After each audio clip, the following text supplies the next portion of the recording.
পেশার নাম হচ্ছে সাংবাদিকতা, যা হচ্ছে নিজের খেয়ে বনের মহিষ তাড়ানোর মতো একটি পেশা।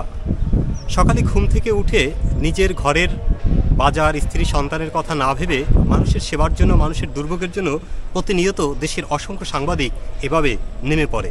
তবে ভালোর পাশাপাশি খারাপও রয়েছে। সেই খারাপের সাথে যখন ভালোকে মিলিয়ে ফেলে তখনই কষ্ট লাগে। ঘরের খেয়ে বনের মহিষ তাড়ানোর মতো একটি পেশা।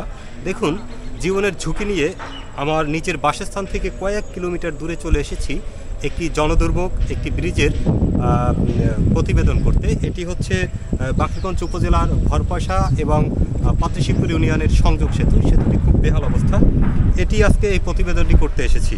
আসলে এখানে কোনো টাকা পয়সা নেই, এটি জাস্ট মানুষের সেবা। তারপরও এক শ্রেণীর মানুষ সাংবাদিকদের দেখলে গালি দিবে যে এরা শুধু ধান্দা করে, সাংবাদিকটা কাজটা করে কি।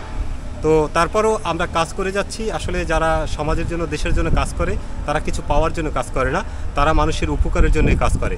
সবাই ভালো থাকবেন, সুস্থ থাকবেন। আল্লাহ হাফেজ।